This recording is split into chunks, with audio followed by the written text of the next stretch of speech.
Bonjour à tous, bienvenue sur la chaîne Grâce et Judy. Alors aujourd'hui, on va couvrir de nouvelles Reddit Stories du subreddit Suis-je le trou de balle. Alors au menu du jour, on a un gars qui dort avec sa meilleure amie, un oncle qui refuse de rembourser ses dettes, des best friends en bif à cause d'un gars, et pour finir, un homme qui abandonne sa femme handicapée et son enfant. Voilà. Sans commentaire. Sans commentaire, on va en parler dans quelques minutes. Ouais. Vous en faites pas, on a des choses à dire. Moi, en tout cas, j'ai des choses à dire. Avant de commencer, n'oubliez pas de vous abonner, de liker et surtout de laisser vos avis en commentaire. On aimerait beaucoup entendre ce que vous avez à dire sur ces histoires. Ouais. Voilà. Partagez aussi. Ouais, partagez. Suis-je le trou de balle? Ma copine me reproche d'avoir dormi avec une amie à Noël. Précision, ceci est un compte poubelle pour garder l'anonymat. Contexte, j'ai 29 ans, ma copine a 32 ans et nous sommes en couple depuis un peu plus de 2 ans. 29 ans. Il dit pas le sexe. On ne sait pas si c'est... Je pense que c'est un homme. OK? J'ai une amie proche avec qui je suis en contact depuis plus de 4 ans. Nous avons été en colocation pendant 2 ans et notre relation est purement et uniquement amicale. Cette amie est également en couple et ma copine l'a déjà rencontrée. Elle savait qu'elle faisait partie de ma vie. Situation. Durant Noël, j'étais chez un couple d'amis, hommes-femmes. J'étais présente ainsi que mon amie. Ma copine n'était pas présente car elle faisait Noël avec sa famille.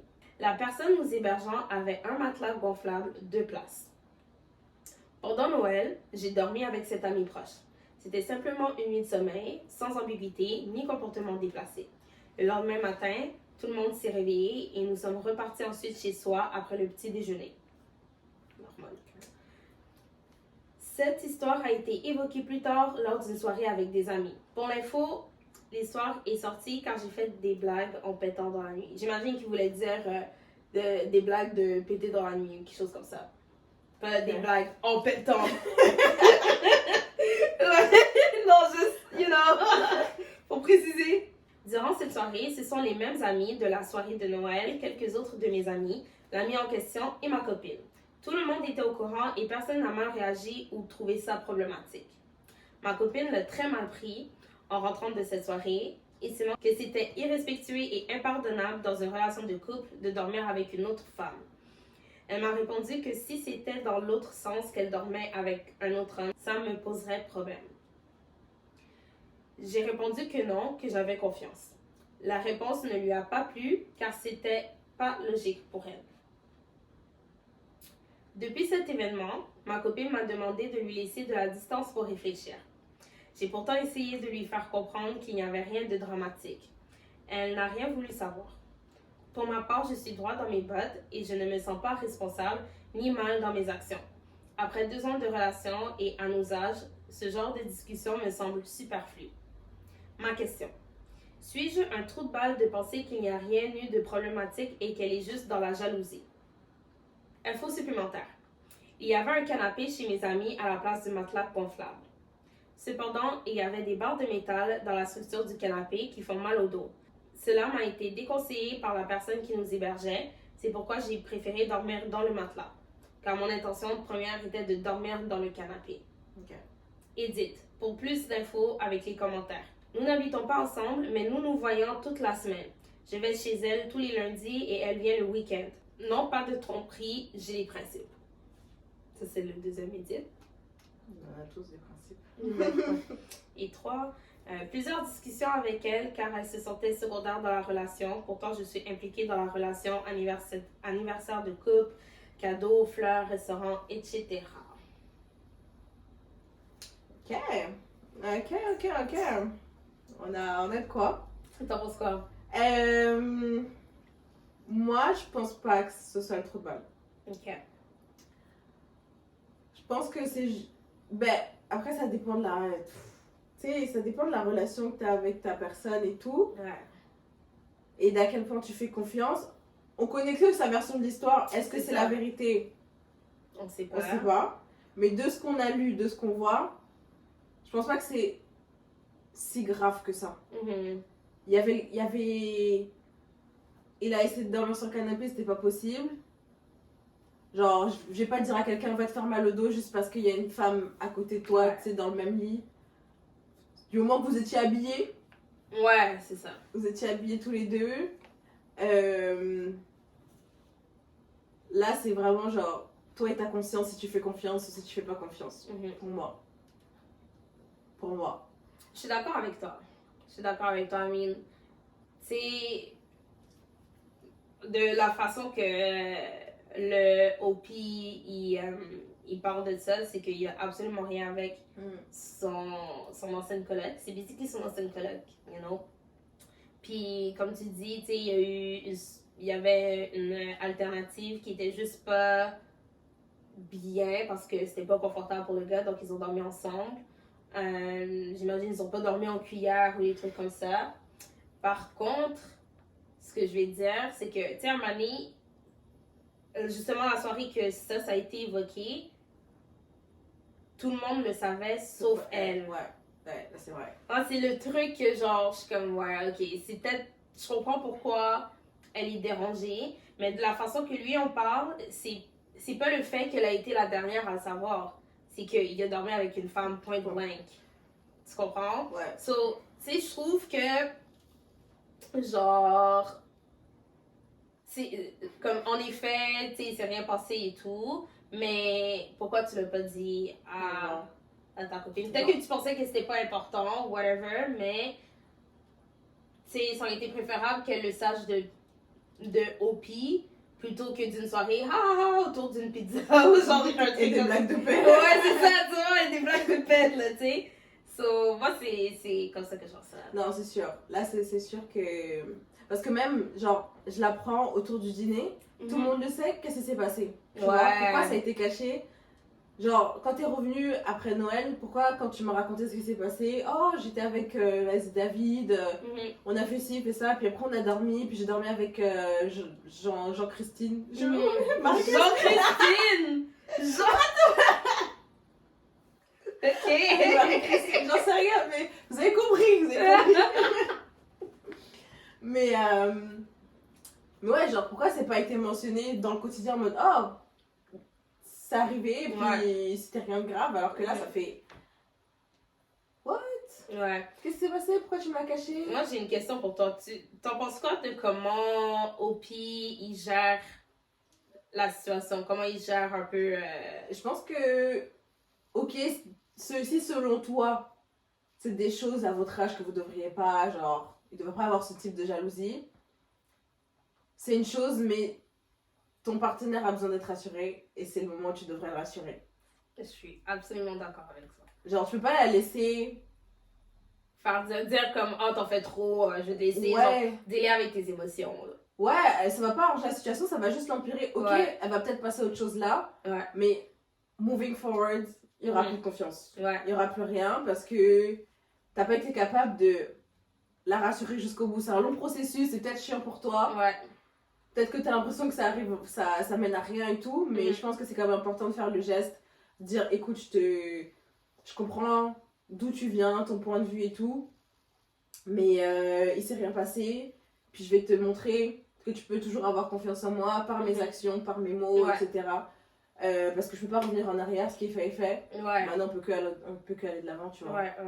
Qu'est-ce que les commentaires disent? Il y a Shamanit Meg qui dit oui, tu es peut-être irréprochable dans le sens où pour toi il n'y a aucune ambiguïté, mais ça aurait été cool de lui demander avant à ta copine si ça la dérangeait pas.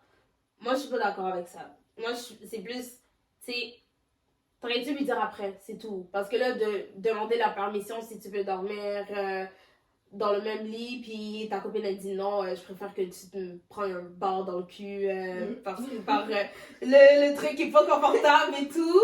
Moi, je serais comme, non, là, tu sais, c'est comme, en ce moment de l'histoire qu'on a lue, le truc qui est dérangeant, c'est qu'il est juste pas dit du tout, tu vois. So, moi, ça aurait été quelque chose que j'aurais divulgué après Noël, en fait. Tu revois ta copine, non, salut, comme t'as dit tantôt, blablabla, on a fait ça, bla, je voulais dormir sur le divan, mais il était pas confortable, so j'ai dormi avec elle, puis il y aurait pas eu la surprise, tu vois. Mais là, l'appeler à genre 2h du matin. Hey, ma chérie, est-ce que je peux dormir avec tel? Parce que le divan est pas confortable pour moi. Je sais pas.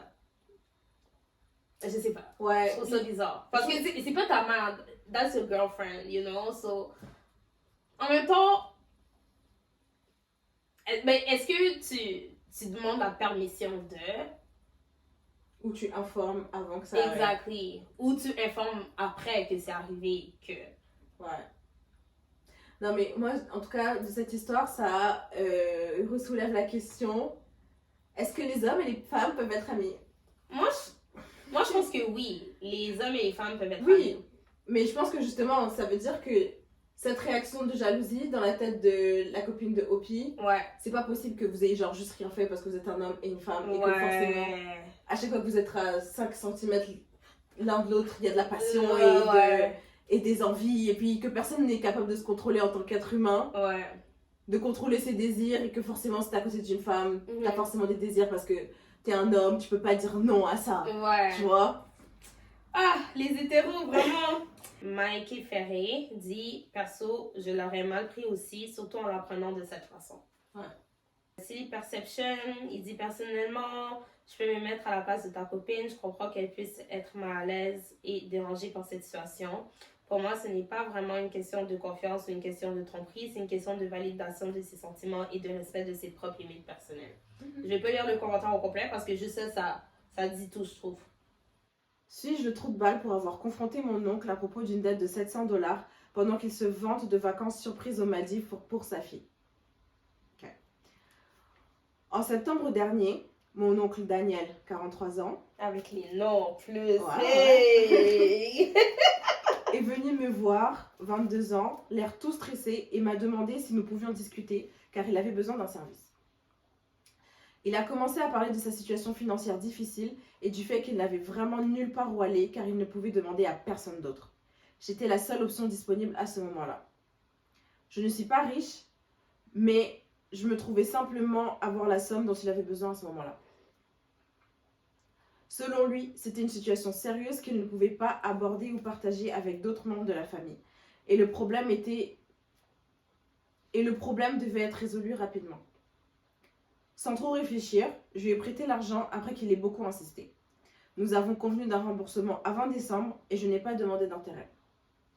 Avec beaucoup de remerciements et de promesses, il a pris l'argent et m'a donné sa parole qu'il me rembourserait. Nous voilà donc à Noël et nous sommes tous chez ma grand-mère. Okay. Pendant tout ce temps, il ne m'a donné aucune mise à jour ni rappel et je supposais qu'il était en retard ou que quelque chose était arrivé. Je pensais qu'il me tiendrait au courant pendant le dîner de Noël, car c'est le moment où toute la famille se réunit chaque année. Il n'a également jamais appelé ou donné de nouvelles sur la situation, et je devais simplement lui faire confiance. Maintenant, pour une note importante, ma cousine Aïcha, la fille de Daniel, a récemment subi une opération après avoir traversé une période très difficile l'année dernière à la suite d'une blessure traumatique au bas du dos. Okay. Tout le monde profitait du dîner quand mon oncle s'est levé et a appelé tout le monde pour faire un discours. En résumé, il a commencé à raconter comment ses affaires avaient pris un gros coup de boost et comment il venait de réaliser un gros profit grâce à ses affaires. Il a ensuite regardé Aïcha, à l'autre bout de la table, et a sorti une brochure d'un complexe touristique avec des images idylliques et a dit que c'était un cadeau pour elle pour avoir traversé cette période difficile. Tout ce que je pouvais voir, c'était Aïcha visiblement ravie et excitée. Quelqu'un a demandé « Qu'est-ce que c'est ?» Et Daniel a dit qu'il prévoyait d'emmener Aïcha et le reste de sa famille aux Maldives pour célébrer la récupération d'Aïcha. Tout le monde applaudissait maintenant joyeusement Aïcha pour son cadeau, car cela semblait être quelque chose qu'elle avait toujours voulu vivre. Là, il faut que je fasse l'intonation.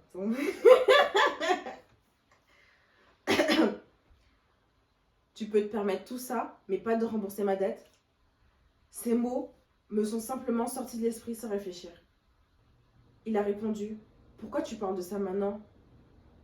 J'étais furieux, je lui ai rappelé devant tout le monde le montant exact et lui ai dit comment il n'avait même pas communiqué à ce sujet ni essayé de le rembourser. Toute la famille était sous le choc, dans un silence mortel, alors que ma mère tentait maladroitement de changer de sujet pour éviter d'escalader la situation. Plus tard dans la soirée, ma tante, ma grand-mère et certains de mes cousins sont venus me reprocher d'avoir ruiné le moment d'Aïcha après ses épreuves et avoir embarrassé mon oncle au passage. Il part dans une semaine et il n'a toujours rien payé ni mentionné quoi que ce soit à propos de la dette. Alors, suis-je le trou de balle d'avoir gâché ce moment et demandé un remboursement? Qu'est-ce que t'en penses? Qu'est-ce que t'en penses? Qu'est-ce que j'en pense? Honnêtement, tout dit que c'est pas le trou de balle. Par contre, c'est peut-être moi qui donne le bénéfice du doute à l'oncle. Parce que, genre, tu sais, je me dis, dans son discours, il a dit que la business va mieux et tout. Puis, dans ma tête, je me dis peut-être que il y aurait peut-être cette soirée-là remboursée, genre, le gars, mais peut-être x2, x3, genre, ah, je te remercie de m'avoir aidé, je te donne le double. Parce que si, comme le petit, il dit, si, genre, il peut se payer un truc en Maldives maintenant, il peut très bien me rembourser la dette, tu vois.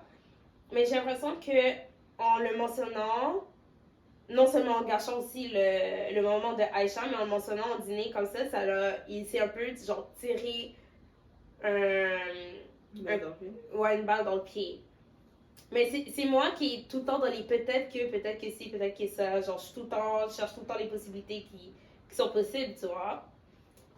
Mais c'est ça, si c'était pas le cas, tout ce que j'ai mentionné, si c'était pas le cas, non, il est pas le trou de balle. Ok. T'en penses quoi? Je pense qu'il est pas le trou de balle. Moi, franchement, ça me dérange pas qu'il ait mentionné. Pourquoi? Parce que, genre, t'avais, je sais même pas combien de temps, là, on va dire toute l'année. T'as pas passé un appel, t'as pas dit, t'inquiète pas, je t'ai pas oublié, je suis toujours dans une situation compliquée, les choses sont en train de tourner pour moi. Genre, juste te faire un update. Il t'a rien demandé de toute l'année. En fait, je trouve ça un peu indécent. Tu sais que tu dois de l'argent à quelqu'un qui est à la table. Ok, on est tous là. Et tu te vantes d'aller aux Maldives, le truc qui est pas du tout donné. Ouais. Alors que j'ai pas envie de dire que $700, c'est beaucoup d'argent, $700, mais comparé à un voyage aux Maldives, sachant que t'as réussi à faire des affaires de malade cette année ou je sais pas quoi, juste prends-moi de côté, 5 minutes dès que tu me vois, t'inquiète, je t'ai pas oublié.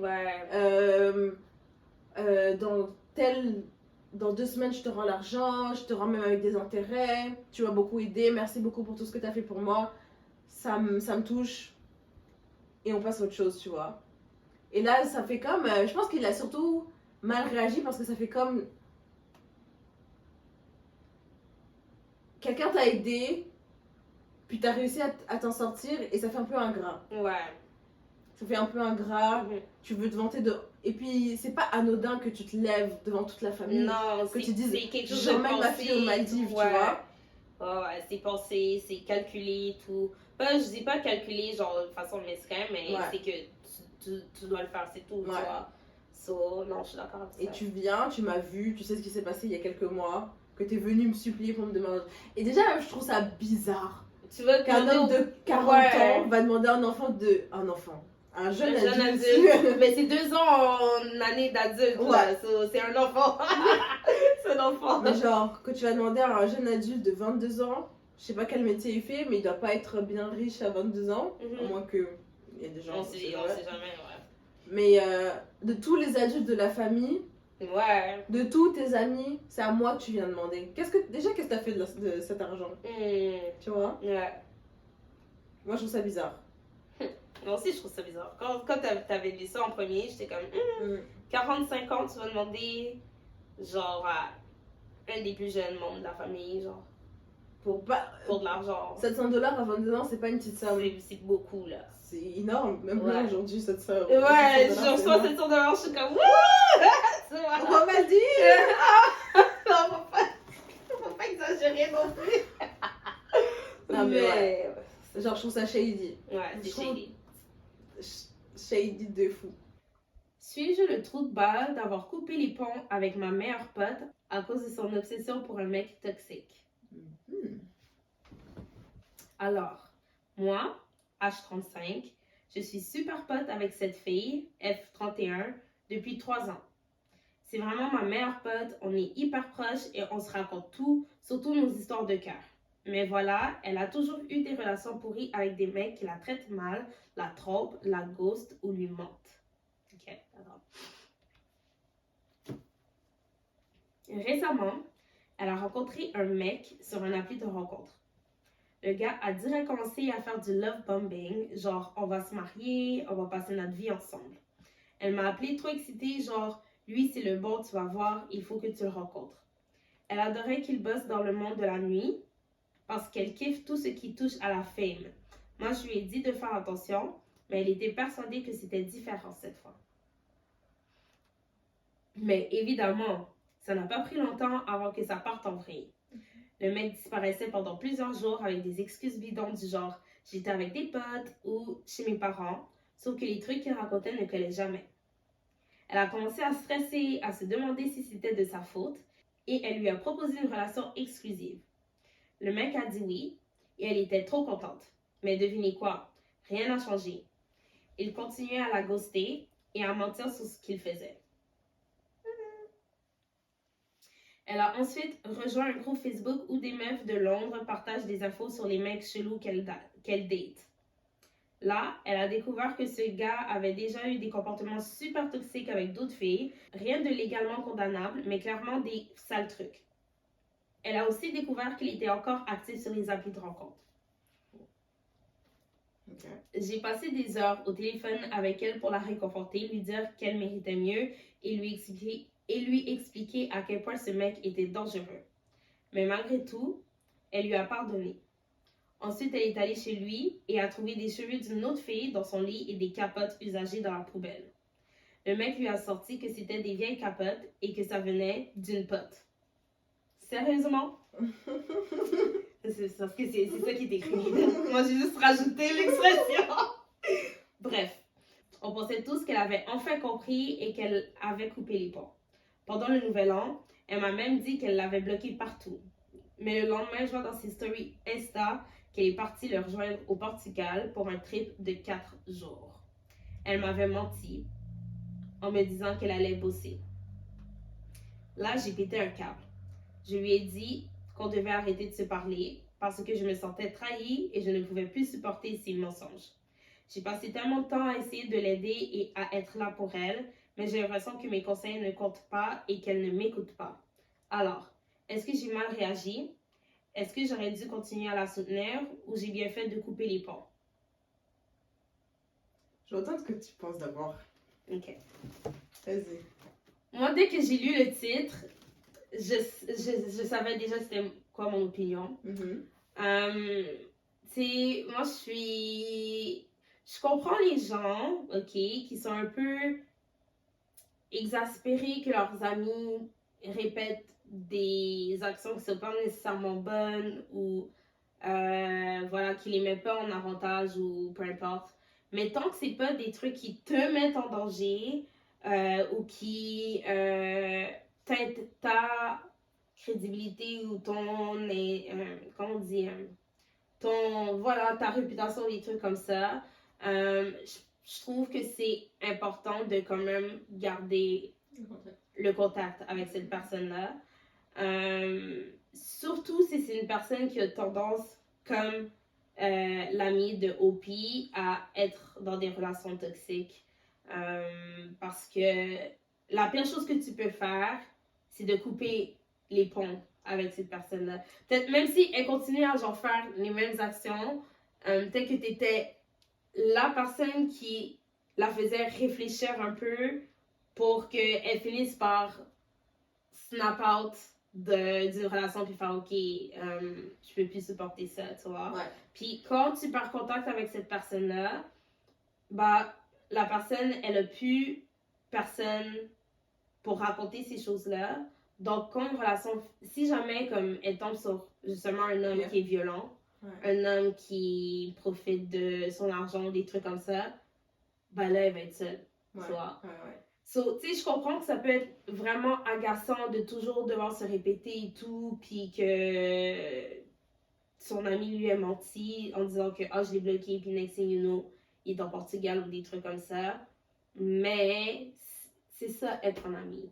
Tu comprends? Genre, je trouve que ces temps-ci, on perd un peu l'art de l'amitié, you know? Puis tout ce qu'on voit, c'est les bons côtés, on mange ensemble au restaurant, on voyage ensemble, mais il n'y a plus le côté genre relation, le côté humain que oui, des fois on va chicaner, oui, tu vas avoir une passe qui va être genre super difficile, ou moi je vais avoir une passe qui va être super difficile, puis que ça va me prendre du temps à me mettre sur le droit chemin, puis je vais me répéter, je vais tomber sur les mêmes patterns et tout, puis que tu es quand même là pour me supporter jusqu'à la fin de ce pattern-là, tu vois. Je trouve qu'on n'a plus cette patience-là avec les autres, you know.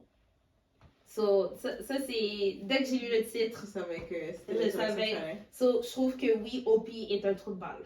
Ok.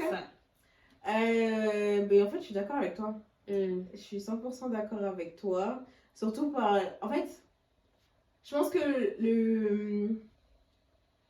l'erreur que beaucoup de gens font, c'est qu'ils le prennent personnellement. Exactement, ouais. Genre, déjà, c'est pas ta relation. Prendre la distance, vois-le comme un film que tu regardes de loin. Je sais que c'est ton ami et tout, que t'aimes ton ami, que tu veux être impliqué et tout. Mais genre, prendre la distance sur ce qui est en train de se passer, c'est même pas... Si toi, ça te stresse, alors imagine combien de fois la personne dedans. Exactly. Imagine juste combien de fois la personne dedans. Et juste prendre du recul, vois-le comme je sais pas, une phase de la vie, un conseil. Ça va durer peut-être 10 ans. Peut-être que ça va durer 10 ans. Il y a des gens, ils mettent du temps à comprendre. Ouais. Mais moi, je suis convaincue qu'un jour, tout le monde a son point de non-retour et sa limite. Et qu'un jour, ça va... La personne, elle va se réveiller, elle va cliquer. Tu vas dire, enfin, ça a pris du temps. Tu t'as appelé tous les soirs et tout. Mais voilà. Après, aussi, du moment que votre amitié, elle n'est pas juste basée sur cette relation toxique et qu'à chaque fois que vous parlez, la personne, genre, elle parle que de sa relation toxique. Et qu'elle prend pas de tes nouvelles. Ou que il n'y a pas autre chose à côté. C'est juste une parenthèse en mode il m'a fait ci, il m'a fait ça, mais toi, comment ça va dans la vie et tout. I think it's fine. I think it's fine parce que là, aujourd'hui, c'est elle, mais ça se trouve demain, ça va être toi. Et personne n'est à l'abri de ce genre de relation. On se pense à l'abri, tout le monde pense qu'on est plus intelligent que ça et tout. Non, on n'est pas à l'abri. Personne n'est à l'abri de ça, for real.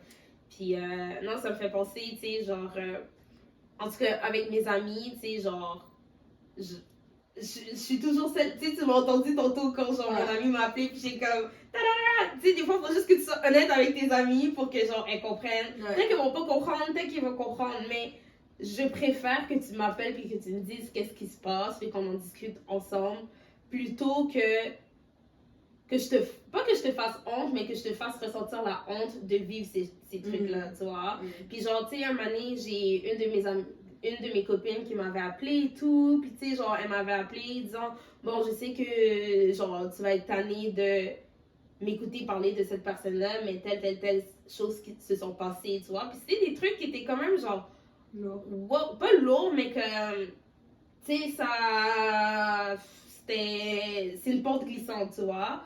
Puis comme, tu sais, quand elle a fini de raconter son histoire, moi, genre, pour vrai, ça m'a vraiment attristée dans le sens que elle ressentait tellement de la honte qu'elle me l'a pas dit sur le coup, tu vois. Puis moi, je lui ai dit, je préfère que comme... Tu sais, j'avais envie de pleurer, là, quasiment. J'étais comme, je préfère que tu me casses les oreilles avec les mêmes problèmes plutôt que tu me dises rien puis que tu es en danger puis moi, je le sais pas. Tu comprends? C'est pour ça que je dis Opie est un trou de balle parce que si t'es un vrai ami, tu vas l'écouter. Genre, même si ça fait genre 1 an qu'elle parle des mêmes problèmes, même si ça fait 3 ans qu'elle parle des mêmes problèmes, même si ça fait 10 ans qu'elle parle des mêmes problèmes, tant que ça te met pas en danger, tant que genre, justement, comme ton ami te parle de, you know, il y a une réelle discussion puis un réel intérêt de la vie de l'autre ou des trucs comme ça que genre elle n'utilise pas pour ses problèmes seulement, tu vois. Tant qu'il n'y a pas ces trucs-là, it shouldn't be a problem. Moi, c'est mon opinion. Et qu'est-ce que tu penses de la phase de justement pour aller au Portugal et tout? Ça serait un truc à discuter. Comme encore, moi, genre, tu sais, si je prends le même exemple avec ma copine qui m'avait appelé puis qu'elle avait avant quand même commencé son histoire, elle me disait genre tu vas être tannée, blablabla. Comme, tu sais, c'est sûr que je dirais à mon amie que je suis blessée, qu'elle m'a menti, Puis encore la rassurer que je préfère que tu me casses les oreilles, puis que tu me dises ce qui se passe, que tu me dises je l'ai bloqué, je l'ai débloqué, je l'ai bloqué, je l'ai débloqué, blablabla, plutôt que tu mens. Puis, parce que du coup, que, en fait, le gars est vraiment dangereux, tu vois, la personne est un menti. Ça veut dire que d'une part, tu l'as pas mis dans un environnement assez confortable pour que tu te dises absolument tout ce qui se passe dans la relation. Ouais. Tu comprends? Des fois, oui, c'est sûr que les gens, comme c'est des grandes personnes et tout, puis ils décident de prendre des décisions, puis comme l'ami de Opie, de mentir, mais des fois, c'est une réaction à. C'est que, tu sais, déjà, genre, tu dis, ah, elle est tout le temps dans les relations toxiques, je suis tannée, bla, bla, bla, bla. Elle veut pas, genre, t'exaspérer ou des trucs comme ça, donc elle a décidé de mentir pour pas te décevoir, peut-être pour pas avoir à affronter ta réaction. Ouais. Tu comprends ce que je veux dire? Ouais. So, voilà. Moi, je vois ça, le fait qu'elle ait menti, je vois ça plus qu'une une réaction à, plutôt qu'elle a juste décidé de mentir. Ok, ben déjà, le premier commentaire de C. Plankton dit « T'es le trou de balle, ta meilleure amie est dans une relation toxique, peut-être en danger et tu l'abandonnes pour un petit mensonge. Si on arrêtait chaque relation pour un petit mensonge, on n'aurait ni amis ni famille. » Puis, c'est pas un petit mensonge. Moi, je trouve pas que c'est un petit mensonge. C'est ça, on va pas minimiser ça, mais ça reste que elle t'a menti parce qu'elle avait peur de ta réaction. Ouais. You know? Warren Sembler dit « Pas le trou de balle, de la même façon qu'on n'est pas obligé d'être en couple avec quelqu'un, on n'est pas obligé d'être ami avec quelqu'un. » Bon. Il est strict. Attends, je vais mettre... parce qu'on n'a pas les top commentaires. Ouais. Ok. Tout le monde. La meuf est sous emprise, tu peux rien y faire, mais le pire truc, c'est de couper les ponts parce que lorsqu'elle se sera rendue compte qu'elle s'est faite douiller, elle aura besoin de toi. Tu auras pu te mettre à distance respectueuse, ça aurait été le top si tu veux être le meilleur ami du monde, mais après, je comprends que c'est pas forcément facile.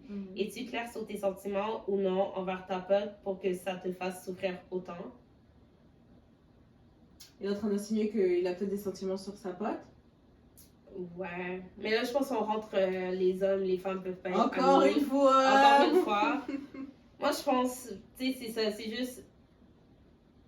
Je comprends tout à fait au pire que, genre, t'es tanné de, comme, entendre les mêmes histoires, entendre les mêmes, tu sais, les mêmes patterns et tout. Puis qu'à un moment donné, tu deviens impatient, tu vois. Ouais. But, c'est ta meilleure pote. C'est pas juste une amie comme ça, c'est ta meilleure pote. Ouais. Tu vois? Suis-je le trou de balle d'en vouloir à mon conjoint de partir en week-end 3 jours en me laissant seule avec le bébé alors que je suis handicapée? Bonjour à toutes et à tous. Ça commence bien. La situation me turlupine et me blesse beaucoup, et après avoir réfléchi, j'ai décidé de venir quérir des avis extérieurs. Le contexte est très important, cela va être long, donc pardonnez-moi. Je suis une femme de 33 ans et je suis paxée avec monsieur, 33 ans également. Okay. Nous sommes ensemble depuis presque 5 ans et nous avons un bébé de 21 mois. Nous nous sommes rencontrés alors que je venais de subir un accident sportif grave qui m'a laissée handicapée. Le bassin et les 2 jambes ont été touchés. 6 mois en fauteuil roulant, rééducation lourde, arrêt de travail, retour chez mes parents car j'étais plus du tout indépendante. Nous nous sommes rencontrés pendant le confinement, le premier, le dur, le vrai confinement. Via Tinder, et nous nous sommes vus 1 mois plus tard lorsque les restrictions furent levées. Je l'avais très tôt, dès la première ou la deuxième semaine de conversation, prévenue de mon accident et de mes difficultés. À ce moment-là, j'étais encore en train de faire ma rééducation et je ne pensais pas que ça me laisserait handicapée à vie.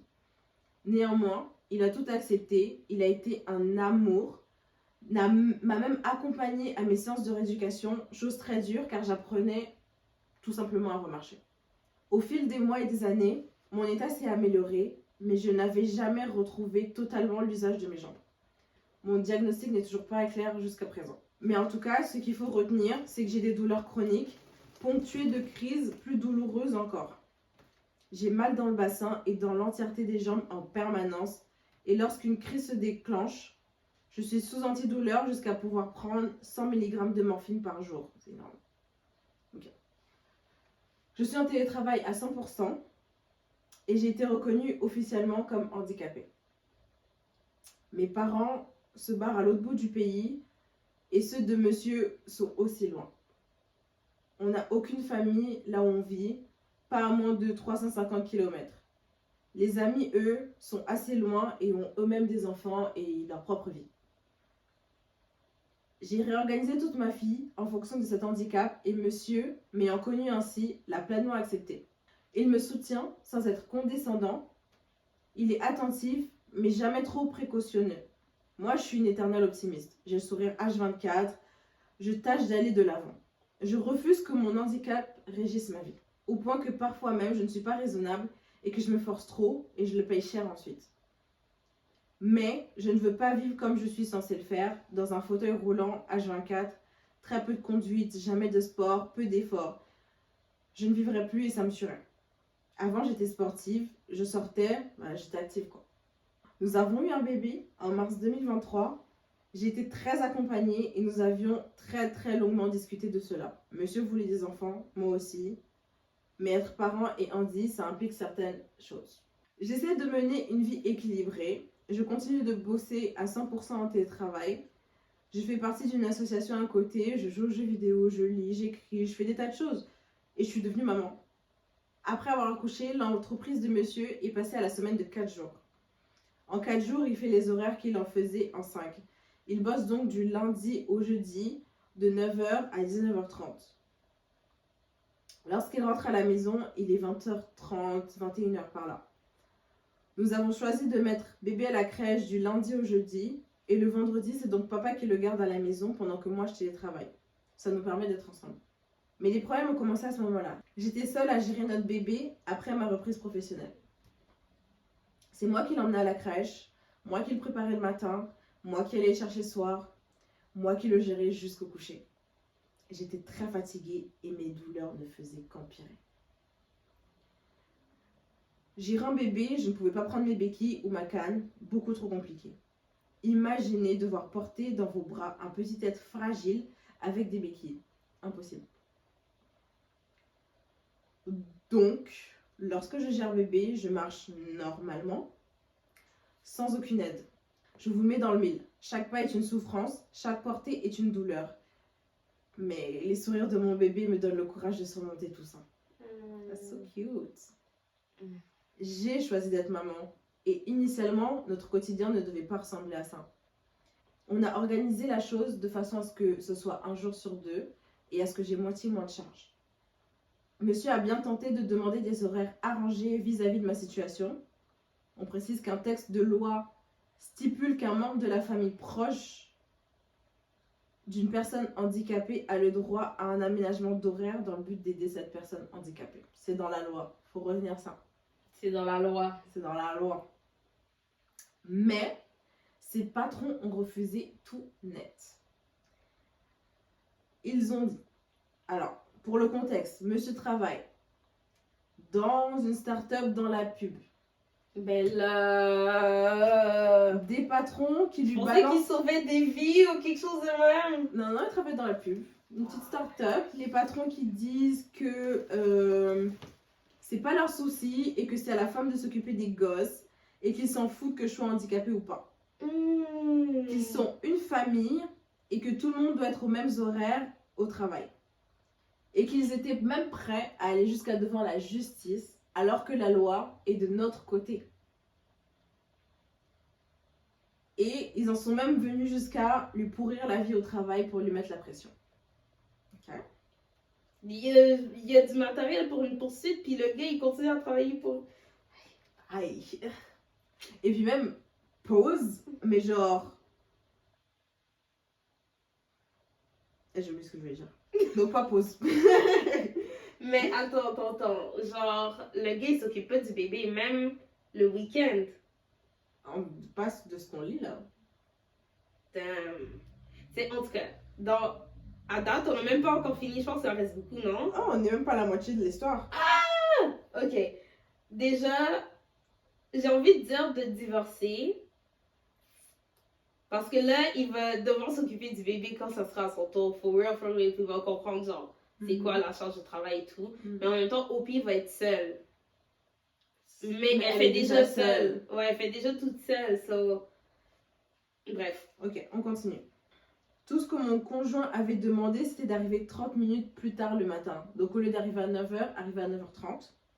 Pour pouvoir déposer le bébé à la crèche à ma place et me soulager. Ils ont refusé. La bataille a duré plusieurs mois. Finalement, monsieur a abdiqué. Depuis la rentrée derrière, il va religieusement à l'heure au travail, mais il a sacrifié une chose, le temps de sommeil de bébé ainsi que nos petits sous, en allant déposer bébé à la crèche 1 heure plus tôt que l'année précédente. Ça paraît bête, mais je l'ai très mal pris. Pour moi, il a fait passer son travail avant notre enfant et avant moi. Il aurait pu obtenir son arrangement d'horaire avec la loi de son côté, mais non. Il a obéi comme un gentil toutou sans vouloir faire de vagues. Aujourd'hui, dans les faits, monsieur amène bébé à la crèche le matin maintenant. Ça m'enlève déjà ça. Mais c'est toujours moi qui gère le soir. Quand monsieur rentre, bébé dort depuis un moment déjà. Moi, j'ai sacrifié 1 heure de mon travail. Mon entreprise est OK pour aménager mes horaires. Pour m'occuper de notre enfant. Donc tous les soirs, je fais la maman solo. 1 fois sur 2, à cause de l'effort fourni, une crise se déclenche. Mais comme je gère bébé, impossible de prendre les médicaments, donc je souffre en silence et je souris, c'est tout. En raison de son travail et de ses horribles patrons, qui ne le laissent jamais aménager son temps pour gérer son bébé et ou venir en aide à sa conjointe handicapée, c'est toujours moi qui me farcis tout. Rendez-vous médicaux, urgence, problème à la crèche. Je dois passer sous silence ma souffrance physique parce que, eh bien, je n'ai pas le choix. Si je n'y vais pas, monsieur n'y va pas. Donc, je peux pas non plus aller sur site quand mes collègues le demandent pour juste le voir, car personne ne peut aller récupérer bébé à la crèche. Ou bien, je dois quitter le travail hyper tôt, vers 16h, pour espérer être à 17h30 à la crèche. Je ne peux pas sortir le soir, car pareil, monsieur ne peut pas récupérer bébé. Je ne peux rien faire. Je suis coincée à la maison, car je suis la seule à pouvoir gérer bébé, et ce, malgré mes souffrances. J'ai fait une croix sur au moins une dizaine de journées ou de soirées pro ou perso, car monsieur ne pouvait pas quitter le travail plus tôt pour gérer bébé. J'ai en moi un horrible sentiment d'injustice. Mon handicap me cantonne déjà suffisamment. Il y a beaucoup de choses qui me sont devenues difficiles, voire impossibles, mais les rares occasions de voir mes collègues et mes amis me sont refusées à cause du boulot de monsieur qui refuse de se plier, qui refuse de faire plier ses bosses. Par contre, monsieur, lui, ne se prive pas d'aller voir ses collègues ou ses potes tous les 4 matins. After work, dîner, les petits verres, ça va, ça vient. Pendant que moi, je suis là comme une conne à souffrir à la maison parce que mes jambes menacent de me lâcher car je porte trop mon bébé. À l'heure où j'écris ces lignes, bébé fait la sieste. J'ai une crise de douleur. Je suis toute seule chez moi. Pourquoi? Parce que monsieur est parti avec ses collègues et ses affreux boss en week-end de 3 jours au ski. Non, je précise, ce n'est pas pour travailler. C'est uniquement pour skier. Et pour faire la teuf en mangeant des fondus. Moi, je me demande même s'il en a parlé à ses boss. Moi, je pense pas. Je pense qu'il veut juste éviter d'être à la maison. He hates his wife. Il déteste sa nouvelle vie de papa. Il veut pas affronter ça. Puis il n'y a aucune genre empathie, rien du tout. Ouais. Moi, je pense qu'il n'a jamais parlé à ses boss. Ça. Il a peut-être fait est-ce que je peux partir un peu plus tôt? Puis ses boss ont peut-être dit on va vraiment avoir besoin de toi pour la dernière. Ok! Puis il n'a pas insisté. Genre. Ouais.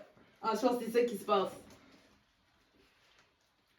Parce que genre, c'est tellement un gros. Si tu vas en justice en 2-3 temps, 3 mouvements. Start-up. C'est même pas genre un cabinet d'avocats, it's a start-up de pub. C'est pas chirurgie, neurochirurgie. C'est ça, on sauve pas des vies là, tu vois. So, est-ce que ça fait énormément d'argent ce truc-là même? Ah, elle le dit à la fin combien il gagne. On continue. Monsieur n'a pas une seule fois envisagé le fait de me laisser seule pendant 3 jours Dans mon état, sans aucune aide possible, c'est peut-être une mauvaise idée. Je lui ai très souvent dit que je n'en pouvais plus, que j'avais mal, que j'avais besoin de son aide, que j'avais besoin de son soutien. J'ai pleuré un nombre incalculable de fois devant lui à bout. J'ai fini hospitalisée à cause d'un surmenage début 2024. Puis, j'ai fait une grosse dépression qui m'a fait perdre plus de 10 kilos à cause de ce poids, de devoir tout gérer seule malgré ma souffrance et mon handicap.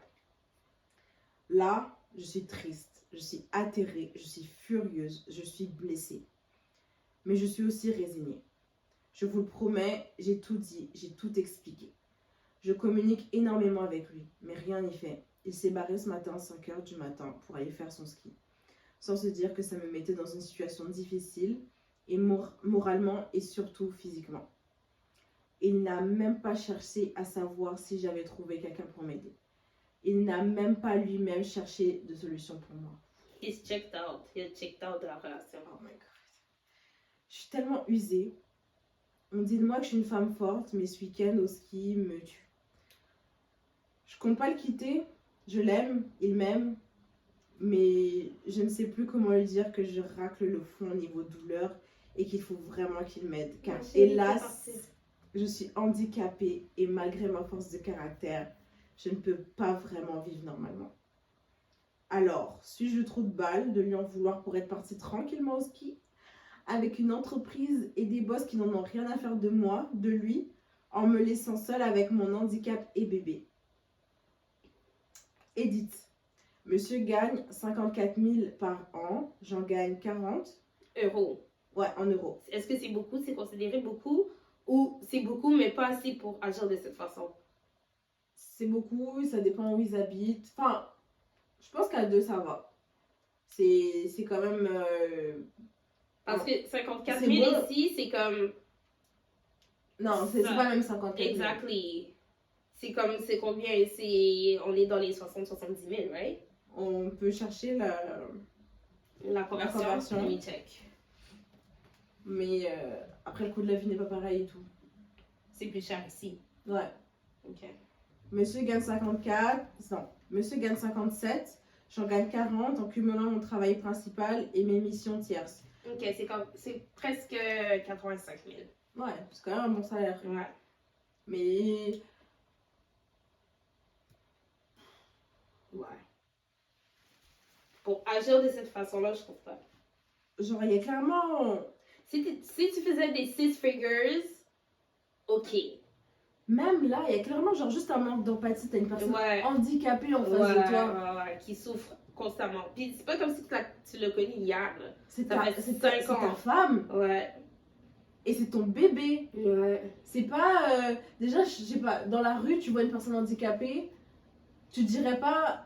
Déjà, rien que dans le métro, la moindre des choses, c'est de laisser ta place, tu vois. Ouais. Mais là, genre, tu vis avec la personne au quotidien et tu dis pas que ça fait 5 heures qu'elle est debout à essayer de calmer un bébé sur des jambes fragiles Ouais. et tu te dis pas, non, vas-y, aujourd'hui, je vais rentrer 30 minutes plus tôt pour mettre le bébé au lit. Je vais juste trouver quelqu'un pour l'accompagner pendant les 3 jours que je m'en vais. Tu vois? Mais il n'y a même pas de tu t'en vas. Tu Ouais. vas où? Ouais. En fait, tu vas où? C'est ça. Tu vas où? Ouais. Non. Je suis- It's insane. Laissez-moi poser mon crayon. Voilà. Parce que cette histoire, elle m'a chauffée. Elle me chauffe. Elle me chauffe. Genre, il y a un manque d'empathie, Ouais. un manque de responsabilité. Tu sais, en fait, c'est comme tu as dit, il est checked out. Et je pense même pas qu'il avait réalisé à quel point, ben, comme beaucoup d'hommes ou de personnes, on va dire, à quel point, genre, la vie de famille, tu peux pas revenir en arrière. Tu peux pas revenir Ouais, tu à peux ta pas vie juste comme d'enfant. prendre des vacances comme ça. Like, Non. you need to be locked in pour genre. Dépendamment de quel type d'enfant que t'as pour les 18 prochaines Des années. années, même plus. Mais maintenant, imagine, l'enfant il serait sorti handicapé. T'as 2 personnes handicapées sous ta responsabilité chez toi. Et tu vas laisser un enfant handicapé à une personne seule handicapée.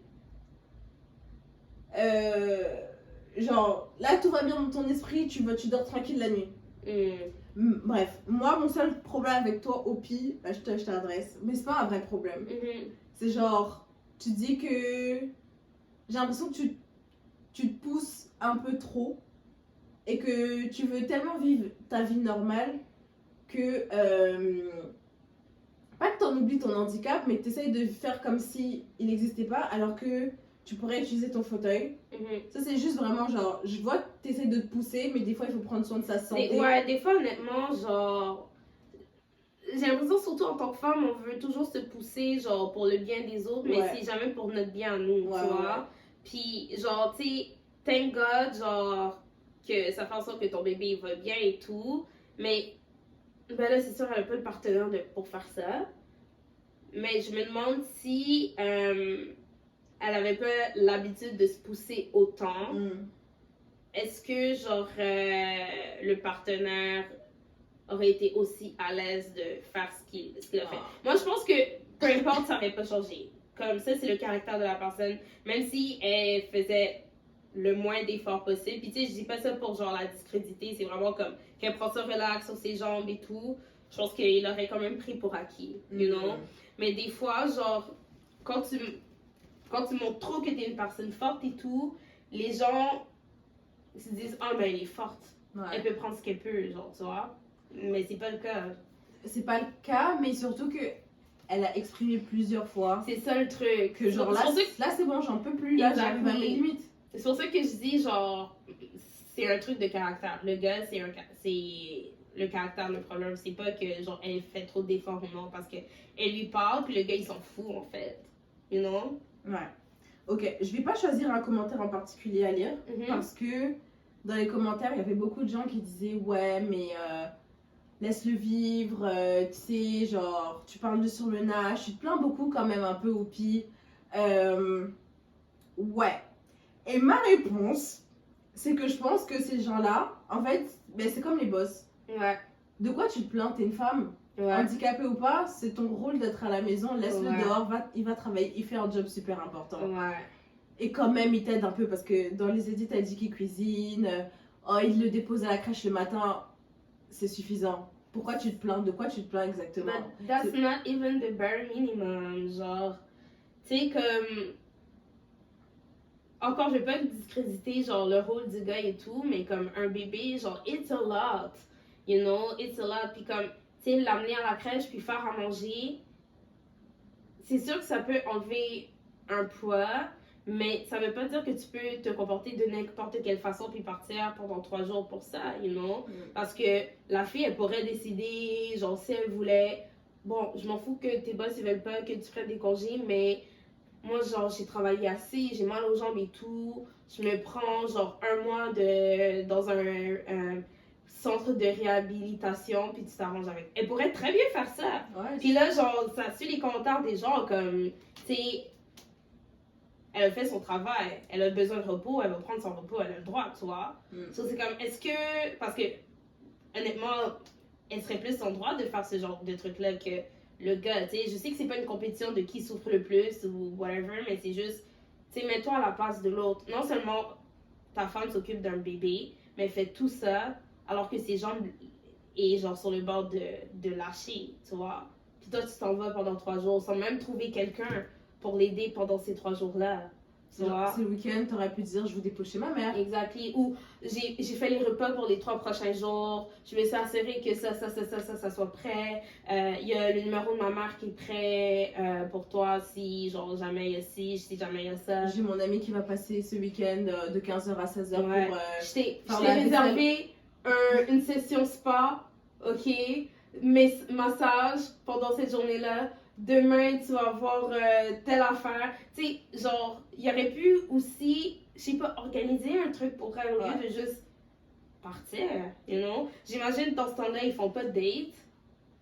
Ils se font pas, ils arrêtent complètement de se faire la cour. Il y a rien. Pas le temps. Il y a pas le temps, mais c'est comme, tu sais, c'est ça. J'ai l'impression que les gens, ils oublient comme, tu sais, quand t'es en relation, faut quand même que, you know, tu pas juste faire la cour à la personne, mais tu sais que tu lui montres que tu l'aimes, tu vois, puis que tu dois lui montrer encore plus si vous venez d'avoir un enfant, c'est le genre de truc qui prend facilement le bord quand t'as un enfant, tu sais, mais il faut que tu lui montres que you still love her, puis you still appreciate the work she's doing, tu vois. Tu peux juste te casser, genre, dans un voyage de ski, puis rien faire pour rendre sa vie plus facile, you know? Ouais. En tout cas, en tout cas, dans les commentaires, les gens sont là, ouais, il travaille beaucoup, il se tape quand même ses collègues, insupportable pour que tu Moi, vives ta petite vie. je pense que le mari de Opie ment. Ouais, mais surtout les commentaires, pour moi, c'est genre. Je pense que si ça avait été l'inverse, que si c'était le mari qui était handicapé et que Opie, elle le laissait toute la journée avec un bébé à la maison, là, ça aurait été le drame. Gold digger, elle pense pas du tout à toi, Le drame. Ouais. Genre, comment elle peut te laisser tout seul avec un bébé à la Alors maison, que t'es handicapé. Vraiment. Anyway. Donc, c'était tout pour aujourd'hui. Merci énormément de nous avoir écouté lire ces Reddit Stories qui sont quand même choquantes, là. Honnêtement, mon cœur, par moment, il battait fort de ça. Donc, n'hésitez pas à laisser un commentaire, nous laisser savoir ce que vous pensez, partagez la vidéo et surtout, abonnez-vous. Abonnez-vous. On a aussi une page TikTok de Reddit Stories, donc abonnez-vous à cette page aussi. OK? Merci, guys. Merci. Bye. Ciao. Bye.